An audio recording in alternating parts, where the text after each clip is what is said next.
ওয়াসাল্লিম। সম্মানিত সদরে মুহতারাম ও দিগর সামিঈন কিরাম, আল্লাহ পাক পরওয়ারদিগার আলমের অনাদি ফুরন্ত দয়ার মেহরবানি,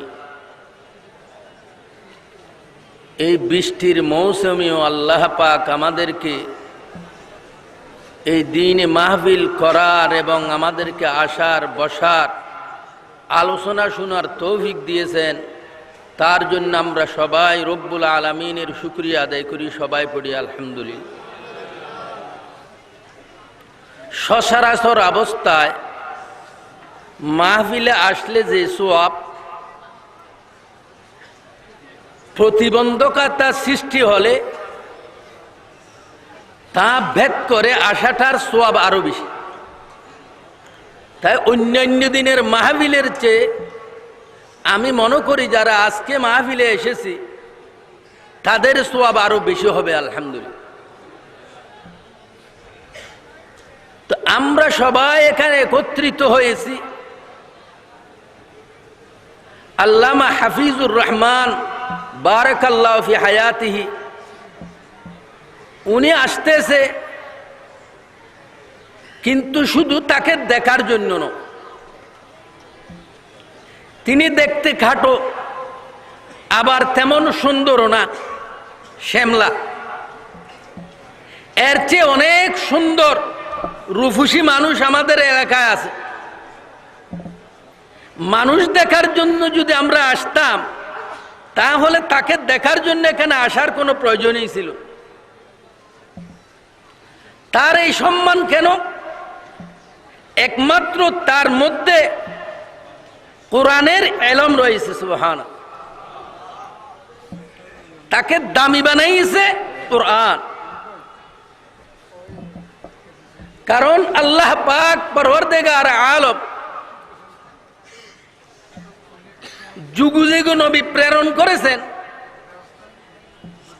এক এক নবী চলে যাওয়ার পর তার পরিবর্তে আরেকজন নবী প্রেরণ করেছে। তাদের নবীর নবুয়ত প্রমাণের জন্য মুজিজা দান করেছিলেন। কিন্তু যেহেতু আমাদের নবী চলে যাওয়ার পর কিয়ামত পর্যন্ত আর কোনো নবী আসবে না, সেই জন্য আল্লাহ পাক পরওয়ারদিগার আলম আল্লাহর হাবিবকে এমন এক কোরআনের মুজিজা দান করেছেন, এই কোরআনের মাধ্যমে এই উম্মতের মর্তবা আগের নবী পর্যন্ত পৌঁছে যেতে পারে। সুবহানাল্লাহ। সেই জন্য আগের নবীর যে মুজিজা অলৌকিক ঘটনা নবীর থেকে প্রকাশ পেলে তাকে বলা হয় মুজিজা। আর এই অলৌকিক ঘটনা যদি উম্মতের থেকে প্রকাশ পায় তাকে বলা হয় কারামত। যেন আমার পূর্বে আমাদের হযরত শাহ আবু বকর দামত বরকাতুহুল আলিয়া হাজী ইমদাদুল্লাহ মুহাজিরে মক্কি রাহমাতুল্লাহ আলাইহির ঘটনা বলেছে, কারামত বর্ণনা করেছে।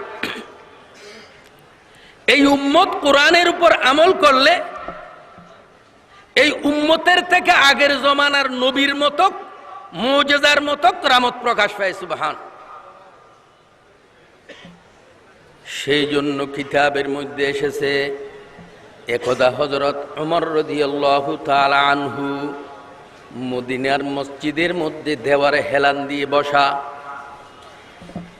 এই অবস্থায় দেখা যায় এক লোক আসতেছে, মনে হচ্ছে তার কাপড় চোপড় এলোমেলো, মনে হয় সে মদিনাবাসী নয়, বিদেশ থেকে আসতেছে, কোন দূরবর্তী লোক, মুসাফির।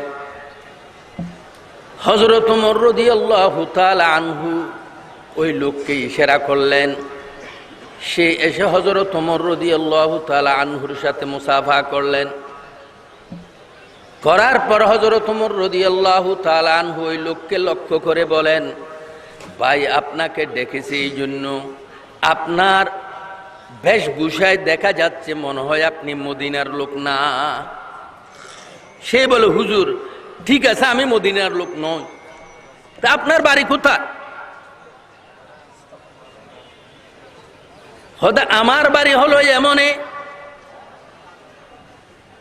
এ কথা বলার সাথে সাথে হযরত ওমর রাদিয়াল্লাহু তাআলা আনহু তাকে বললেন, ভাই আমরা একটা কথা শুনেছি, এমনের মধ্যে এক মিথ্যা নবীর দাবিদার উঠেছে, মুসাইলামাতুল কাযযাব।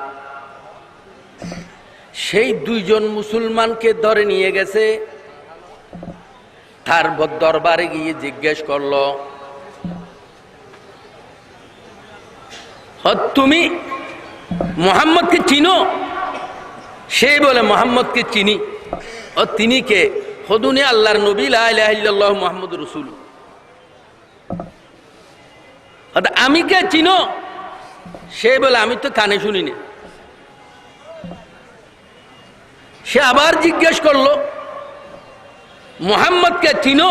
খোদা আল্লাহর নবী। সে কলমা ভরে সাক্ষী দিল সে আল্লাহর নবী। খোদা আমি, ও তোমাকে আমি চিনি না, আমি বদির, আমি তোমার কথা শুনিনি। তো এটা একটা তার সাথে উপহাস করার মতো হলো না? তখন সে রাগ করে অগ্নি প্রজ্বলিত করে তাকে আগুনে নিক্ষেপ করেছে। আমরা শুনতে পেয়েছি আগুনে নিক্ষেপ করার পরেও তার শরীরের একটা পশমও পড়া যায় নাই, তার শরীরের কোনো কাপড়ও পরা যায় নাই। সুবহানাল্লাহ। সেই ব্যক্তিকে তুমি চিনো? তুমি যে এমন আর বলতেছো, সেই ব্যক্তিকে তুমি চিনো? উনি বললেন, হুজুর সেই হলাম আমি। সুবহানাল্লাহ। হযরত ওমর ফারুক রাদিয়াল্লাহু তাআলা আনহু আল্লাহর দরবারে দরখাস্ত করেন, রব্বুল আলামিন আপনি আল্লাহর নবীর উম্মতের মধ্যে এমন লোক আমাকে দেখালেন যার থেকে ইব্রাহিম আলাইহিস সালামের মুজিজার মতো কেরামত প্রকাশ পেয়েছে। সুবহানাল্লাহ।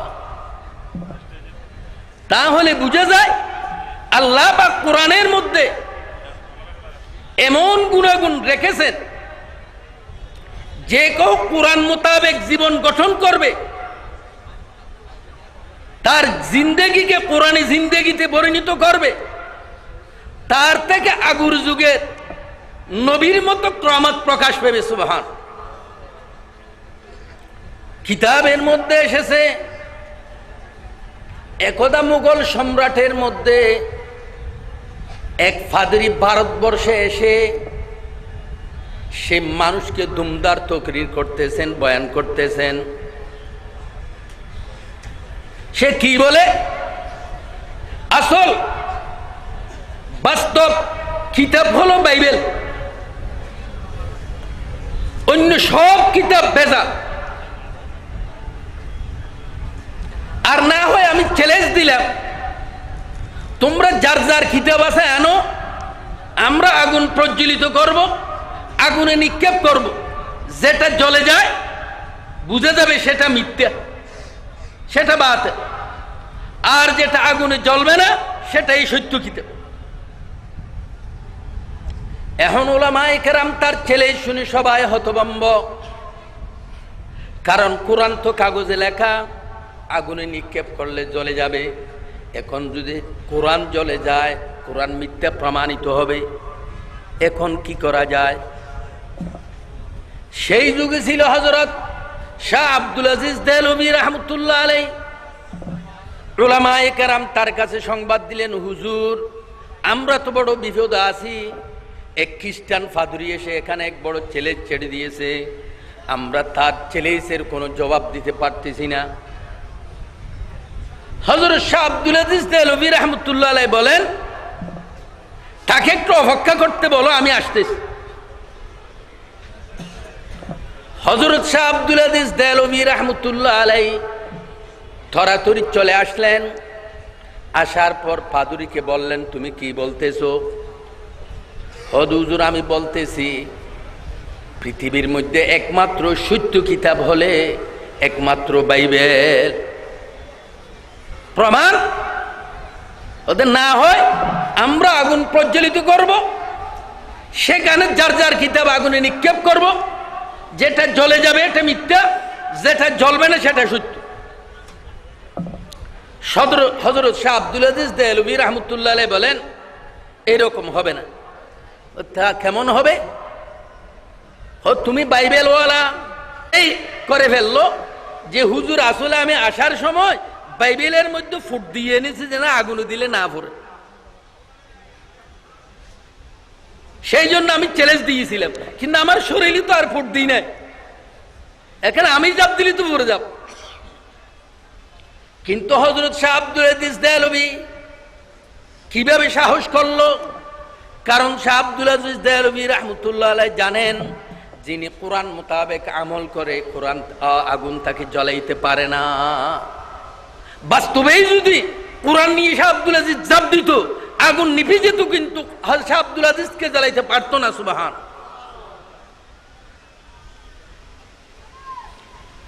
সেই জন্য আল্লাহ পাক পরওয়ারদিগার আলম আল্লাহর হাবিবকে এমন এক মুজিজা দান করেছেন, কোরআনী মুজিজা। অন্য অন্য নবী রাসূলগণ যেই যুগের জন্য এসেছিল তারা যাওয়ার সাথে সাথে তাদের নবুয়ত শেষ, কিন্তু আল্লাহর হাবিব শুধু দুনিয়া নয় কিয়ামত পর্যন্ত আল্লাহর হাবিবের নবুয়ত চলবে। সুবহানাল্লাহ। আল্লাহর হাবিব চলে গেল, আল্লাহর হাবিবের নবুয়ত যায় নাই। সেই জন্য আল্লাহ পাক অন্যান্য নবীদেরকে যেই সমস্ত মুজিজা দান করেছিল সেটা ছিল আমলি মুজিজা। হযরত মূসা আলাইহিস সালামকে আল্লাহ পাক একটা লাঠি দান করেছিলেন, ইচ্ছা করলে বাঘ বানাইতে পারতেন, ইচ্ছা করলে সাপ বানাইতে পারতেন। হযরত ঈসা আলাইহিস সালামকে আল্লাহ পাক একটা হাত দান করেছিলেন, সেটা বুগলের নিচে দাবাইয়ে বের করলে সূর্যের মতো আলোকিত হয়ে যেত। সুবহানাল্লাহ। কিন্তু মূসা আলাইহিস সালাম চলে যাওয়ার পর তার লাঠিকে আজারও বাড়ি মারলো, আর কিছু হয় না। মূসা আলাইহিস সালাম চলে গেছে, লাঠির মুজিজা শেষ হয়ে গেছে। ঈসা আলাইহিস সালাম চলে গেছে, ঈসা আলাইহিস সালামের মুজিজা শেষ হয়ে গেছে। কিন্তু একমাত্র হুজুর আকরাম সাল্লাল্লাহু আলাইহি ওয়াসাল্লামকে আল্লাহ পাক আমলি মুজিজা যেমন দিয়েছেন, কওলি মুজিজাও দিয়েছেন। এই কোরআনের মুজিজা, আল্লাহর হাবিব দুনিয়া থেকে চলে গেল, এই কোরআনের মুজিজা এখনো যায় না। তো মুজিজা টিকি থাকা, দলিল থাকা মানে আমার জমিন আছে, আমার কাছে দলিল থাকলে জমিন আমার না। তাহলে নবুয়তের দলিল যখন টিকি আছে তাহলে বুঝা যায় নবীর নবুয়তে এখনো কি আছে, বাকি আছে। সেই জন্য আল্লাহর হাবিব হযরতে মুহাম্মদ মুস্তাফা সাল্লাল্লাহু আলাইহি ওয়াসাল্লামের সাত ফরমান, আশরাফু উম্মতি হামালাতুল কুরআন ওয়া আসহাবুল লাইল। আমার উম্মতের মধ্যে সর্বশ্রেষ্ঠ এবং আল্লাহর ওলি হলো যারা কোরআনকে বহন করে। কোরআন বহন করা, কোরআন পড়া, কোরআন মুখস্থ করা, কোরআন মোতাবেক আমল করা, কোরআন দুনিয়াতে টিকে থাকার জন্য সাহায্য সহযোগিতা করা, যারা কোরআন পড়ে তাদেরকে সম্মান করা, এই সবগুলো কোরআন বহন করার অন্তর্ভুক্ত রয়েছে। সুবহানাল্লাহ। আজকের মাহফিল হাফেজগণের দস্তারবন্দি সম্পর্কে। এই মাদ্রাসা কোরআন হেফাজতের কেন্দ্র। এই হাফেজ সাহাবানেরা হলো কোরআন হেফাজতের মাধ্যম। আল্লাহ পাক যে ঘোষণা দিয়েছেন, ইন্না নাহনু নাযালনা যিকরা ওয়া ইন্না লাহু লাহাফিজুন। নিশ্চয় এই জিকির, কোরআনের অপর নাম জিকির। এই জন্য দেওয়া হয়েছে জিকির নাম, যেন যারা কোরআন পড়ে এরা যেন সব সময় আল্লাহর ইয়াদ এবং স্মরণে থাকে, তাদের জীবনের মধ্যে আল্লাহর জিকির অধিক হতে হবে। তার নাম সত্যিকারের আলেম। যে আলেম এলম পড়েছে তার মধ্যে জিকির নেই, তাহলে সে সত্যিকারের আলেম হতে পারবে না। সেই জন্য আল্লাহ পাক এখানে কোরআন না বলে জিকির উল্লেখ করেছেন, ইন্না নাহনু নাযালনা যিকরা ওয়া ইন্না লাহু লাহাফিজুন। এই কোরআনকে আমি হেফাজত করব। আসমানি আর যত কিতাব আছে অন্য কোন কিতাবের সংরক্ষণের দায়িত্ব আল্লাহ পাক নেয় নাই, একমাত্র কোরআনের সংরক্ষণের দায়িত্ব আল্লাহ পাক নিয়েছেন। তা আল্লাহ পাক কি নিজের কুদরতে এখানে আল্লাহ এসে হেফাজত করবে? না। আল্লামা আলুসি রাহমাতুল্লাহ আলাইহি তার তাফসীর করেছেন ফি কুলুবি আউলিয়াইনা, আমি আমার ওলিদের অন্তরের মাধ্যমে কোরআনকে হেফাজত করব। সুবহান। এতে বোঝা যায় যারা কোরআন পড়ে এরা সবাই আল্লাহর ওলি। আমরা তো এখন অলির বড় ভক্ত, অলির জন্য জান দিয়ে ফেলি, কিন্তু অলি বনতে চাই না, ছেলেদেরকে অলি বানাইতে চাই না। অলির ভক্তির চেয়ে অলি বনাটা উত্তম হবে কিনা? অবশ্যই উত্তম হবে। আল্লাহ পাক বলেন, তোমরা যদি অলি বনতে যাও তোমরা কোরআন শিখো, যে কোরআন শিখবে কোরআন হেফজ করবে সে আল্লাহর অলি হয়ে যাবে। সুবহানাল্লাহ। আর যার অন্তরে কোরআন নাই, ইন্নাল্লাযী লাইসা ফী জাওফিহি শাইউম মিনাল কোরআন কাল বাইতিল খরিব, তার অন্তর হলো অয়রানা বিরানা ঘরের মতো। ঘর আছে মানুষ নাই, সেই ঘরে জিনফুরির বাসা হয়। যার অন্তরে কোরআন নাই সেই অন্তরটাও শয়তানের বাসা। সে যা কেরামতি প্রকাশ করে এগুলো কেরামত নয়, এগুলো হলো শয়তানের জাদু।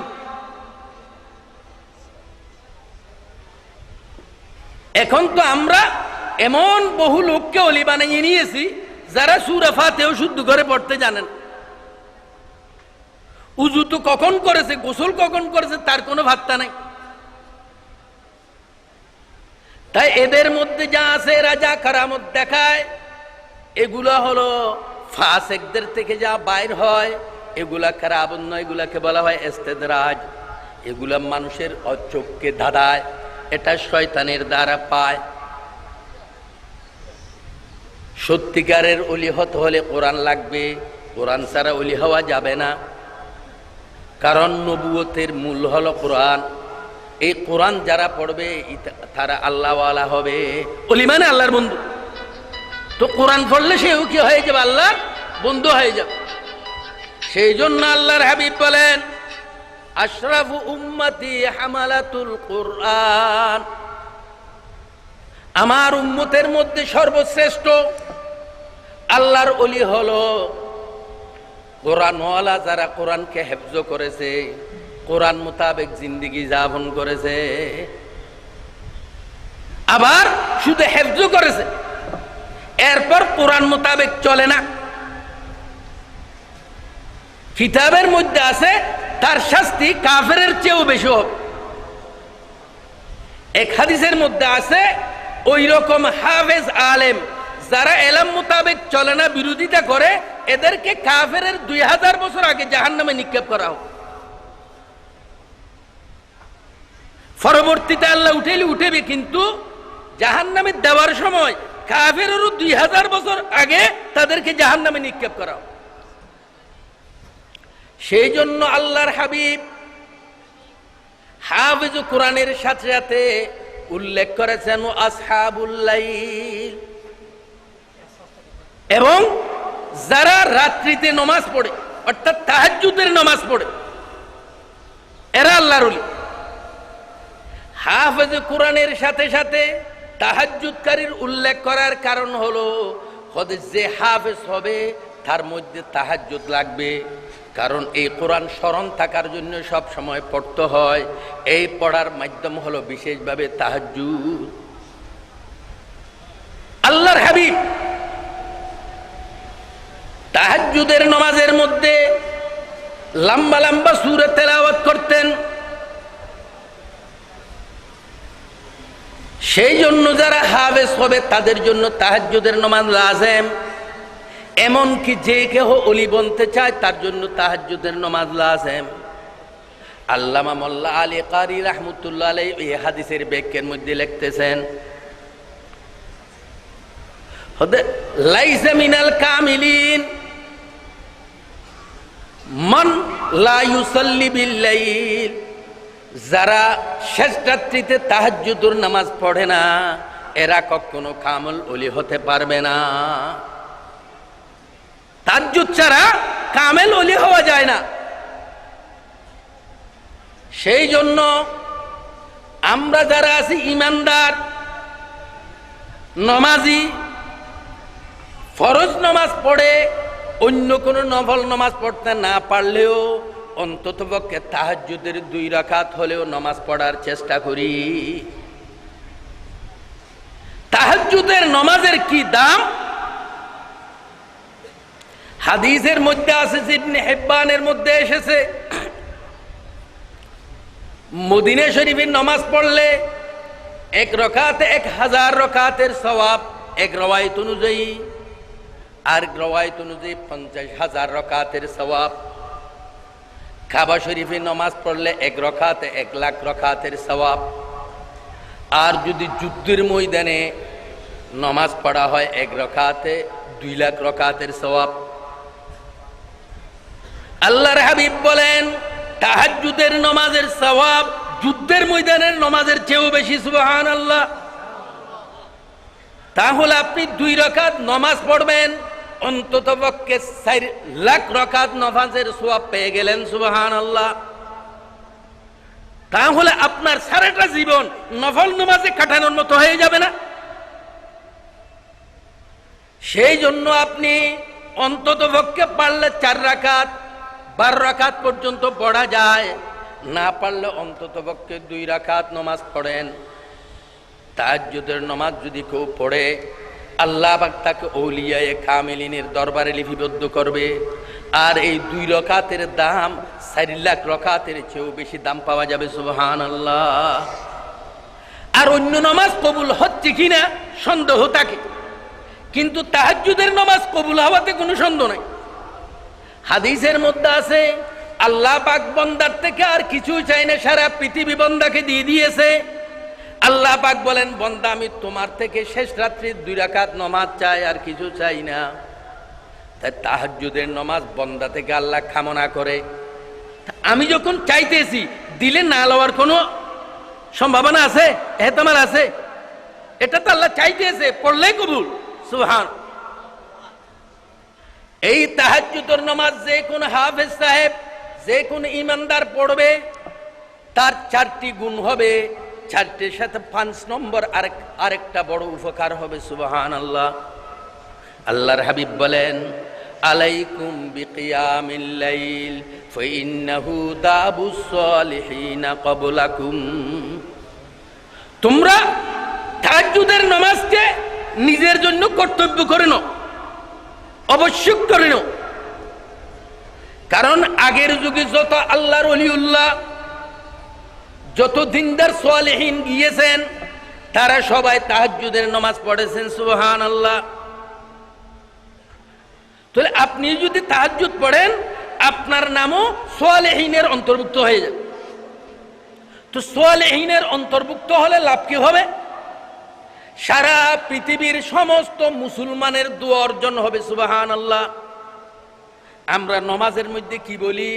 আসসালামু আলাইনা ওয়া আলা ইবাদিল্লাহিস সালিহিন, আসসালামু আলাইনা ওয়া আলা ইবাদিল্লাহিস সালিহিন। সমস্ত নেককার বান্দার উপর আল্লাহর পক্ষ থেকে সালামতি নাযিল হোক। তাহলে আমিও যখন নেককারের অন্তর্ভুক্ত হয়ে যাব, প্রতিটি ইমানদারের নামাজের এই দোয়া আমার হকেও হয়ে যাবে। সুবহান। 2 নম্বর, কুরবাতুল লাকুম ইলা রাব্বিকুম। তাহাজ্জুদের নামাজের মাধ্যমে আল্লাহর অধিক ঘনিষ্ঠ হয়ে যেতে পারে। সুবহানাল্লাহ। বান্দা যখন আল্লাহর ঘনিষ্ঠ হয়ে যায়, বান্দার যে কোনো কথা, যে কোনো দাবি আল্লাহ পাক পূরণ করে দেন। সুবহানাল্লাহ। সেই জন্য এখন তো সময় 28। আচ্ছা, আমি এই ঘটনাটা বলি। কিতাবের মধ্যে আছে, একদা হযরত মুজাদ্দিদ আল-ফাসানি রাহমাতুল্লাহ আলাইহি আহারের জন্য বসেছেন, সাথে তার দুই ছেলে। তার দুনো ছেলে এক মৌলানা সাহেবের কাছে পড়তেন, তার নাম হলো মোল্লা তাহের। হযরত মুজাদ্দিদ আল-ফাসানি রাহমাতুল্লাহ আলাইহি তার ছেলেদেরকে বলল, আজকে আমি তাহাজ্জুদের নামাজের সময় নামাজের পরে মুরাকাবা করে আল্লাহর আরশে আল্লাহ দেখেছি, আরশের মধ্যে তোমার উস্তাদের তাকদীরের মধ্যে লেখা আছে শকী বদকার। আমি আজকে মুরাকাবা করে দেখেছি তোমার উস্তাদের তাকদীরের মধ্যে শকী লেখা আছে, বদকার লেখা আছে। ছাত্র তো ছাত্র, উস্তাদের প্রতি বেশি মহাব্বত। তখন তার দুনো ছেলে আব্বার কাছে কাকুতি মিনতি করতে লাগলো, আব্বা জান, আপনি একটু আল্লাহর দরবারে দোয়া করেন যেন আল্লাহ পাক আমাদের উস্তাদের তাকদীর থেকে অশকী বদলে সঈদ বানিয়ে দেয়। তারা যখন বেশি অনুবিনয় করে আরজ করতে লাগলেন, হযরত মুজাদ্দিদ আল-ফাসানি রাহমাতুল্লাহ আলাইহি বলেন, আমার মনে একটা ভয় আসলো, কারণ আল্লাহর তাকদীরের বিরুদ্ধে কিভাবে আমি দোয়া করব। পরিশেষ আমার অন্তরে একটা কথা এসেছে।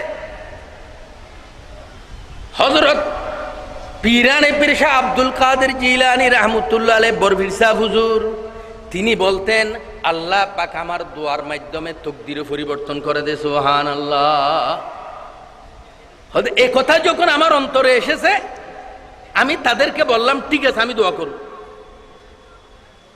পরদিন আমি তাহাজ্জুদের নামাজের পর আল্লাহর দরবারে দরখাস্ত করলাম বড় কান্নাকাটি করে, যেন আল্লাহ পাক তাকে শকী বদলে সঈদ বানিয়ে দেয়। দোয়া করার পর আমি মুরাকাবা করে দেখলাম তার তাকদীর শকীর পরিবর্তে সঈদ হয়ে গেছে। সুবহানাল্লাহ। ওয়া ইনদাহু ইলমুল কিতাব, এই আয়াতের ব্যাখ্যার মধ্যে কাজী সানাউল্লাহ পানিপতি রাহমাতুল্লাহ আলাইহি তার তাফসীরের মধ্যে এই ঘটনা লিখেছেন। তাহলে বোঝা যায়, যারা আল্লাহর নৈকট্য অর্জন করবে, আল্লাহ পাক তাদের অনুরোধ আল্লাহ পাক ফেলিয়ে দেয় না, রক্ষা করে। সুবহানাল্লাহ। এই তাহাজ্জুদের মাধ্যমে আল্লাহর নৈকট্য অর্জন হবে। সুবহানাল্লাহ। মাগফিরাতুন লিসাইয়্যাত, তাহাজ্জুদের নামাজ তোমার সমস্ত জীবনের গুনাহ মিটিয়ে দিবে। আলহামদুলিল্লাহ। আমানহাতুন আনিল ইস, ভবিষ্যতে গুনাহ থেকে যাওয়া থেকে তোমাকে বিরত রাখবে। কয়টা হয়েছে? 4টি। 1 নম্বর সালেহীনের অন্তর্ভুক্ত হওয়া, 2 নম্বর আল্লাহর নৈকট্য অর্জন করা, 3 নম্বর গুনাহ মাফ হওয়া, 4 নম্বর ভবিষ্যতে গুনাহ থেকে বেঁচে থাকা। বাজ রওয়ায়াতের মধ্যে আরেকটা আছে, অমুতরিয়াতাতুন লিদ্দা, শরীরের রোগ ব্যাধিও দূরীভূত হয়ে যায়। সুবহানাল্লাহ। এটা দুনিয়াবি ফায়দা, তাহাজ্জুদের নামাজের দুনিয়াবি ফায়দা। অন্য রওয়ায়াতের মধ্যে আছে, আল্লাহ পাক কিয়ামতের ময়দানে ডাক দিবে, হে আমার বান্দাগণ, কারা শেষ রাত্রিতে নিজের বিছানা ছেড়ে, প্রাণের বিবি ছেড়ে আমার দরবারে দাঁড়িয়ে তাহাজ্জুদ পড়েছিলেন, তোমরা দাঁড়াও। হাদিস শরীফের মধ্যে আছে, ফায়াকুমুনা ওয়া হুম কলিল, তখন দাঁড়াবে কিন্তু খুব অতি ময়দান মাহশর হিসেবে অনেক অল্প লোক। আল্লাহ পাক তাদেরকে বলে দিবেন, তোমাদের কোনো হিসাব কিতাব লাগবে না, তোমরা শুধু বেহেশতে চলে যাও। সুবহানাল্লাহ। তাহলে বোঝা যায় তাহাজ্জুদের মাধ্যমে আল্লাহ পাক বেলা হিসাব জান্নাত দান করবেন। আমাদের হিসাব নিয়ে তো বাঁচার কোনো উপায় নেই। अब এই তাহাজ্জুদের নামাজ আমরা সবাই কেন কিভাবে পড়ব? উলামায়ে কেরাম সবাই পড়ার একটা সুযোগ করে দিয়েছেন। আল্লামা মোল্লা আলী কারি রাহমাতুল্লাহ আলাইহি লেখেন এই হাদিসের ব্যাখ্যার মধ্যে, হদে মা সাল্লা বাদা সালাতিল ইশা ফাহুয়া মিন কিয়ামিল লাইল। এশারের ফরজের পরে, সুন্নত মুআক্কাদার পরে যে কোনো নামাজ পড়লে এটা তাহাজ্জুদের অন্তর্ভুক্ত হয়ে যায়। সুবহানাল্লাহ। সেই জন্য আমরা যারা শেষ রাত্রিতে উঠতে পারবো না, তারা এশারের 4 রাকাত ফরজ এবং 2 রাকাত সুন্নতের পরে আর 2 রাকাত নামাজ পড়ি, এই নিয়ত করে তাহাজ্জুদের নিয়ত করি, সেখানে আমরা তওবারও নিয়ত করি, সেখানে আমরা হাজাতের নিয়ত করি, সালাতুল হাজাত। এক নামাজের কয়েক নিয়ত করা যায়। ওই 2 রাকাতের মধ্যে তওবার নিয়ত করেন, আমি আজকে দিনের মধ্যে যা গুনাহ করছি এইগুলা মাফ করার জন্য এই 2 রাকাত পড়তেছি। আমার সামনের যত প্রয়োজন আছে সবগুলা পূরণ হওয়ার জন্য এই 2 রাকাত পড়তেছি। তাহাজ্জুদের নামাজের পরিবর্তে এই 2 রাকাত পড়তেছি। আল্লাহ পাকে এক নামাজকে 3 নামাজের কায়েম মুকাম করে দিবে। সুবহানাল্লাহ। এই 2 রাকাতের মাধ্যমে এই 3 রাকাত 3 নামাজের সওয়াব অর্জিত হবে। সুবহানাল্লাহ। আর সেই তাহাজ্জুদের নামাজকারী আদায়কারীর অন্তর্ভুক্ত হয়ে যাবে, সালিহিনের অন্তর্ভুক্ত হয়ে যাবে। সুবহানাল্লাহ। সেই জন্য বিশেষ করে যারা হাফেজ, তাদের জন্য এই তাহাজ্জুদ জরুরি। এই হাফেজ কোরআন যারা কোরআনকে আদব করে, কোরআন যারা বহন করে, তাদেরকে সম্মান করে, আল্লাহ পাকের কাছে তাদের কি মূল্য। সুবহানাল্লাহ। কিতাবের মধ্যে আছে হযরত বদর আলম মিরটি রাহমাতুল্লাহ আলাইহি, আনোয়ার শাহ কাশ্মীরি রাহমাতুল্লাহ আলাইহির একজন প্রসিদ্ধ ছাত্র, যিনি তরজুমানুস সুন্নাহ কিতাব লিখেছেন, ইন্তেকাল করেছেন মক্কা শরীফের মধ্যে। এখানে দফন করলে 6 মাস পর পর ওই খবর সেটা পরিষ্কার করে আরেকটা সেখানে দফন করে। হযরত বদর আলম মিরটি রাহমাতুল্লাহ আলাইহিকে এখানে দফন করা হয়েছিল। 6 মাস পরে আরেকটা দেওয়ার জন্য কবর খুলে দেখে যেই রকম আছে সেই রকম রয়ে গেছে। সুবহানাল্লাহ। তার শরীরের, তার কাপড়ের কোনো দাগ লাগে নাই। আবার তারা ঢেকে দিয়েছে, আবার 6 মাস পর আবার খুলে দেখেছে, আবারও একই রকম। এইভাবে 4 বার খুলেছে, 4 বার দেখা যায় তার কোনো পরিবর্তন হয় না। তার এক শাগিরিদ বলেন, তার এই কারণ তার শরীরে কোনো দাগ না লাগা, মাটি তাকে সম্মান করার কারণটা কি? সেই বলে, আমি হুজুরের মুখ থেকে একটা কথা শুনতাম, আমার মনে হয় সেটাই তার এই কারণ। হযরত বদর আলম মিরটি রাহমাতুল্লাহ আলাইহি বলতেন, আমি জীবনে কোনোদিন কোন হাফেজের দিকে পা দেইনি, কোন হাফেজের দিকে ঠেংটানি নেই। কারণ কোরআন থাকলে এদিকে ঠেংটানা বেয়াদবি না। তো যার মধ্যে কোরআন আছে তার দিকে কিভাবে ঠেংটান? আল্লাহ পাক হয়তো এই আমলের কারণে আল্লাহ পাক তাকে এইরকম সম্মান করতে, তার দেহকে। সুবহানাল্লাহ। তা আমরাও যারা কোরআনে হাফেজদেরকে সম্মান করব, কোরআনী মাদ্রাসাকে সম্মান করব, কোরআনী মাদ্রাসার পরিচালকদেরকে সম্মান করব, আল্লাহ পাক আমাদেরকেও সম্মান করবেন। সুবহানাল্লাহ। আজকেও আমরা এসেছি কোরআনের সম্মান। আল্লাহ আমাদের সবাইকে এই কোরআনের সম্মানকারীর অন্তর্ভুক্ত করে নিক। আমিন। ওয়া আখির দাওয়ানা আনিল হামদুলিল্লাহি রাব্বিল আলামিন ওয়া সাল্লাল্লাহু তাআলা আলা খাইরি খালকি মুহাম্মাদিন ওয়া আলিহি ওয়া আসহাবিহি আজমাইন। আসসালামু আলাইকুম ওয়া রাহমাতুল্লাহ।